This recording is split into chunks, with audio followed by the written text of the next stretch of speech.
looking at, well, I could have a fight against Gaethje, I could have a fight against Khabib, and those two dudes are very, very different. They are completely different stylistically. So how are you even trying to approach of you know, the possibility that you could get a fight on October 24th against one of these guys who are very different? It's definitely a new wrinkle that, you know, I've been in the sport, like I said, for 11 years, over a decade, and I've never had to train for two opponents. Not to mention the two best lightweights in the world, number one and number two. Yeah. Not to mention the most dominant ground fighter of all time. And not to mention the human highlight reel when it comes to striking, Justin Gaethje. Two scary, scary individuals. But for some reason, I'm not scared, man. I'm excited about the opportunity. I think, as I've said and gone on record, Khabib has never fought a high-level Division I wrestler like me.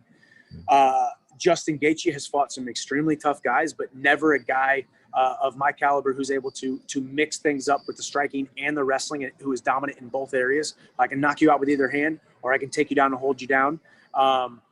So, man, I'm going to focus 80% of most of the time I spend 90% of the time focusing on me, what I can do better. How can I make my strengths stronger, my weaknesses stronger? This time I'm going to spend about 80% focusing on myself, 10% on a couple little idiosyncrasies, habits, and things that I can exploit out of Khabib's style, 10% on the idiosyncrasies and habits and tendencies that Justin Gaethje has, and the things that other guys have been successful against him. A couple of the things, albeit there aren't very many guys who have been successful whatsoever against Khabib, but there's some things out there. There's some pathways for me to take that will be able to exploit certain things about Khabib's style and Khabib mentally and physically, that I think we can make some headway and come out the victor in that fight as well. What do you mean mentally? What do you mean you can exploit something about Khabib mentally? I've never heard anybody say that they're going to exploit Khabib mentally. He seems pretty rock solid there. Khabib is very rock solid. But when you go back and you watch the Al Iaquinta fight, listen, I got some swagger, man. I got confidence. I step into that cage. Yes, I know Conor had the same thing, but Conor got taken down.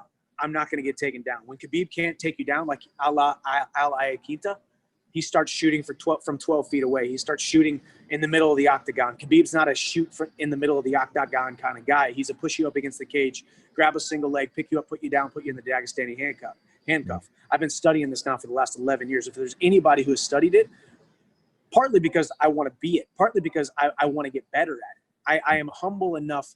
I come before you today, a humble man, saying I am a fan of Khabib's ability to be able to impose his grappling will on some of the best athletes that we've ever seen grace the octagon in the lightweight division. So with that, I've studied it from a okay, I want to steal it standpoint, and I've also studied it from a okay, this is how I'm going to beat it standpoint. I've worked on the 2, 3, 4 different ways to beat Khabib's style for the last 5 years, because if I can beat Khabib's style, then I can beat the next 6, 8, 10 grapplers that I was going to fight in my previous organization.